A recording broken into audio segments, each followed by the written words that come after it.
LGBT გარყვნილებას და მასთან დაკავშირებულ შიზოფრენიას არც საზღვარი აქვს და არც ფსკერი.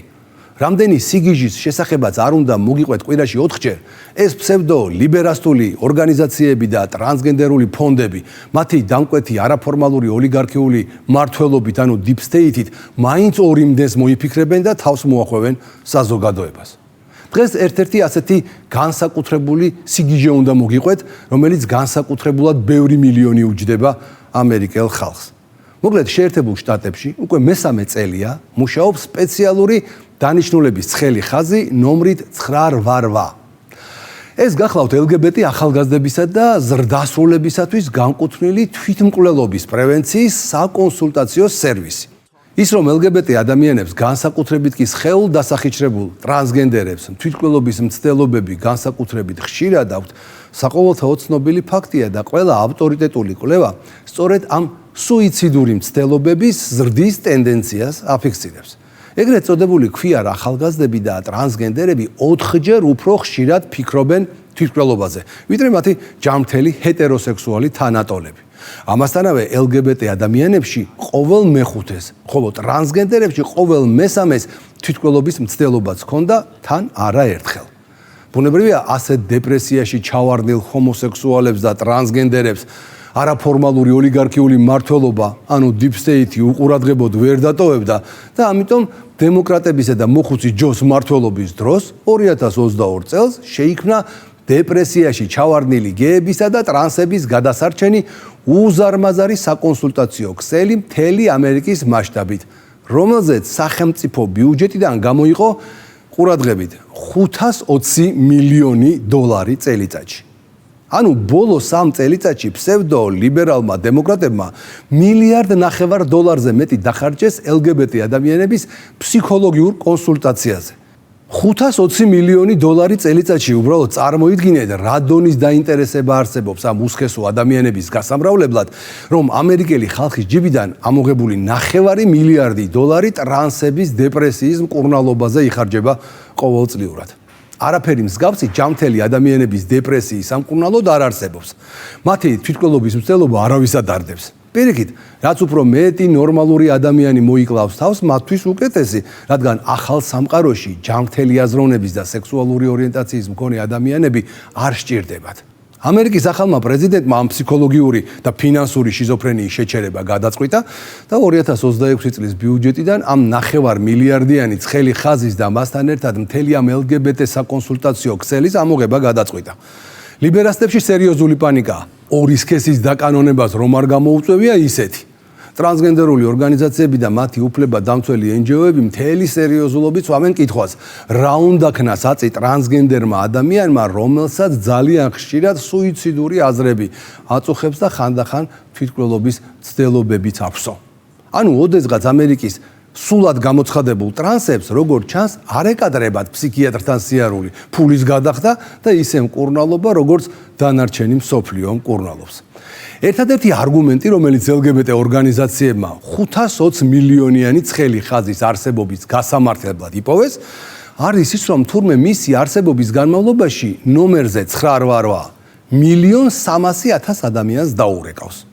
გამომდინარე იქიდან, რომ დღეს სექს უმცირესობები ამერიკაში 10%-ს წარმოადგენენ, გასაკვირია კიდევ უფრო მეტმა რატომ არის სარგებლა ამ უფასო ცხელი ხაზით, რომელიც გადასახადების გადამხდელ ამერიკელებს $500 მილიარდი უჯდება წელიწადში. დასავლურ სამყაროში ღირებულებითი ბრძოლა მხოლოდ საჯარო პოლიტიკის ან საკანონმდებლო პროცესების დონეზე აღარ მიმდინარეობს. დღეს ის უკვე უხილავ ფრონტზე იმართება. ადამიანის სულსა და ცნობიერებაზე ზეგავლენის კოორდინირებულ სისტემურ დონეზე. ეს არ არის მხოლოდ ოფიციალური დემოკრატიული მმართველობის გამოხატულება. ეს არის არაფორმალური ოლიგარქიული მმართველობის, ანუ deep state-ის სტრატეგია, რომელიც ინსტიტუციური მექანიზმების მეშვეობით ცდილობს ახალი ტიპის ადამიანის ჩამოყალიბებას, იდენტობისგან დაბნეულს, ოჯახისგან გაუცხოებულს და რწმენისგან დაცლილს. თითქოს ყველაფერი კეთდება ერთგვარი ღირებულებების თანასწორობის, ინკლუზიურობისა და ფსიქიკური ჯანმრთელობის დაცვის სახელით, მაგრამ ამ ლოზუნგების მიღმა ხშირად იმალება იდეოლოგიური მიზანი, ადამიანის ტრადიციული იდენტობის რწმენისა და ოჯახის ინსტიტუტის სისტემური დემონტაჟი. შესაბამისად, რეალური განზრახვაც მკაფიოა. ტრადიციული ფასაულობების წაშლა და მათი ჩანაცვლება ხელოვნურად დამკვიდრებული იდეოლოგიური სტანდარტებით. ეს არ არის ხალხის ნების გამოძახილი, ეს არის ფსევდოდემოკრატიული სისტემა, რომელსაც არაფორმალური იდეოლოგიური ელიტები, ანუ deep state მართავს. სამეცნიერო ავტორიტეტით შენიღბული იდეებითა და ემოციურ მანიპულაციებზე დაფუძნებული ნარატივებით.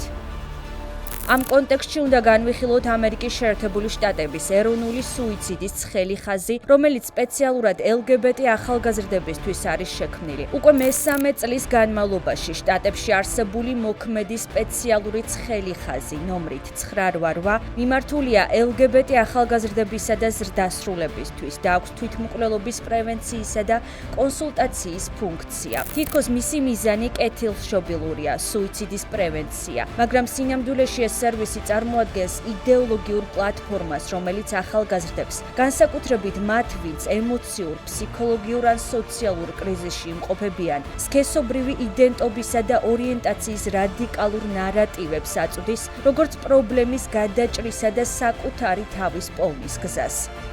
სინამდვილეში ეს მომსახურება, რომელიც 2022 წლიდან დღემდე სახელმწიფოს მიერ მილიონობით დოლარით ფინანსდება, არის ოჯახის ინსტიტუტის გვერდისავლის, მშობლის ნეობრივი პასუხისმგებლობის მოცილებისა და ღრმა სულიერი კრიზისის პოლიტიკურ ინსტრუმენტად ქცევის მკაფიო მაგალითი.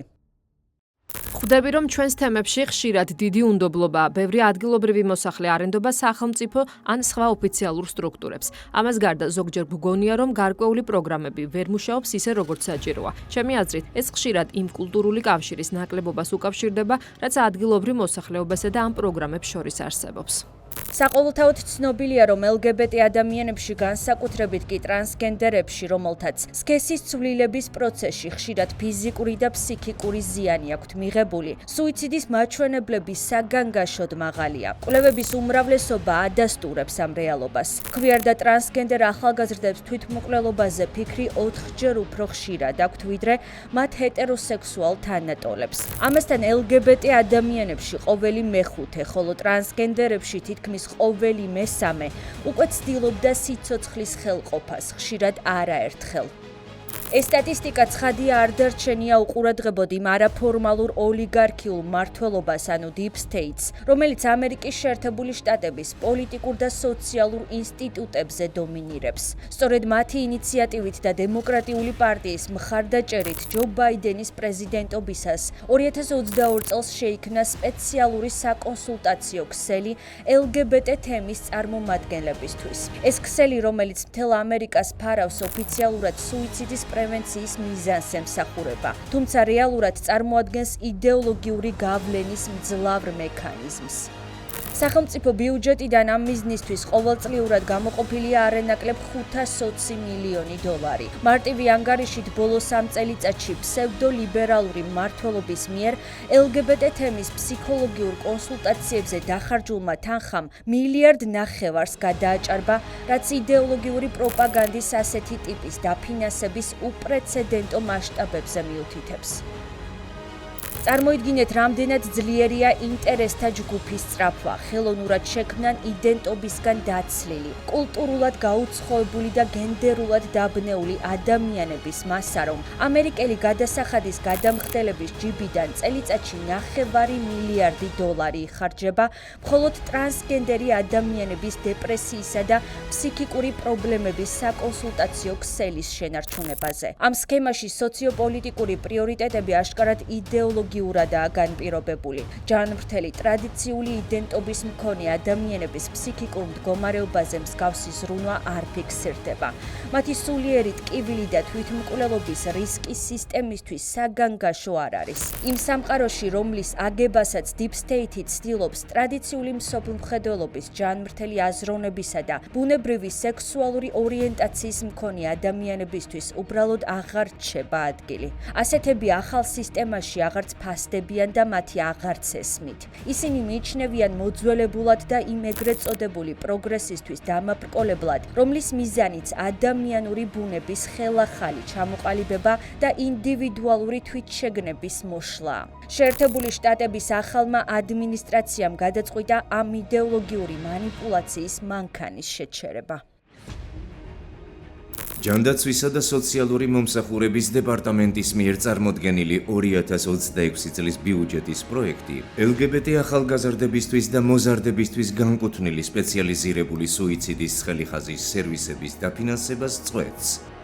და დღეს, როცა თეთრი სახლი ამ სერვისის დაფინანსების შეწყვეტას განიხილავს, გარკვეული ლიბერალური და იდეოლოგიურად მობილიზებული წრეები აქტიურად ესხმიან თავს ამ გადაწყვეტილებას. თითქოს საუბარი იყოს არა იდეოლოგიური პროექტის შეწყვეტაზე, არამედ ადამიანების სიცოცხლის განზრახ უგულებელყოფაზე.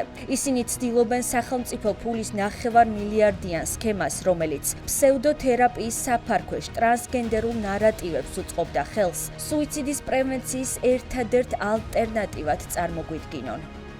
დონალდ ტრამპის მიერ შემოთავაზებული თვითმკვლელობის შემთხვევების ხელიხაზის 988 დაფინანსების შემცირების შესახებ ინფორმაცია ნიშნავს იმას, რომ წელს და შესაძლოა მომავალ წელსაც ჩვენ ვიხილავთ იმ მემორიალური ძეგლების რაოდენობის ზრდას, რომელთა ტარებაც შემდგომშიც მოგვიწევს.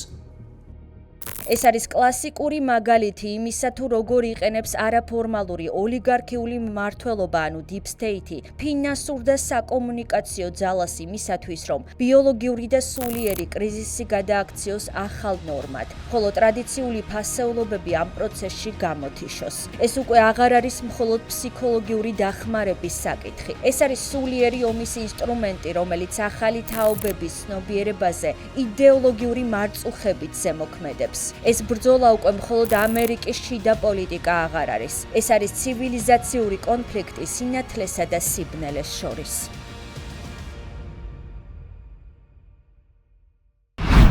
ესე იგი, ლოგიკაც კი ფსევდოლიბერასტების ხელში გაუკუღმართებული ხდება. გამოდის, რომ ამერიკის ოლიგარქიულმა ოჯახებმა, რომელთა ერთ-ერთ მთავარ ბიზნესს ტრანსმედიცინა და ტრანსოპერაციები წარმოადგენს, ყოველწლიურად ათეულობით ათასი ადამიანი უნდა დაასახეჭრონ, დეპრესიაში ჩააგდონ და სუიციდური მიდრეკილებები გაუჩინონ. ამერიკელმა ხალხმა კი ამ მუტანტების უფასო ფსიქოლოგიური კონსულტაციებისათვის ყოველწლიურად $520 მილიონი უნდა იხადოს. კვირაში 4-ჯერ ყოველ საღამოს 10 საათზე ყურადღებით დააკვირდით ლიბერალიზმის ანატომიას. გაითვალისწინეთ, რომ ეს $9 მილიარდი სულაც არაა ზედაზღვარი. დღეს LGBT ადამიანების რაოდენობა ამერიკაში დაახლოებით 30 მილიონია. მათი 9 15 მილიონი ტრანსია. ყოველწლიურად სოკოები ვიმრავლდებიან. ასე რომ საბიუჯეტო მილიონები ტრანსების მატების პარალელურად გაიზრდებოდა. ამასობაში ამერიკის საგარეო ვალმა 36 ტრილიონს გადააჭარბა. გამოდის, რომ 520 მილიონიანი ეკონომია ამერიკის ბიუჯეტისათვის სწორედაც რომ დროულია. დროებით.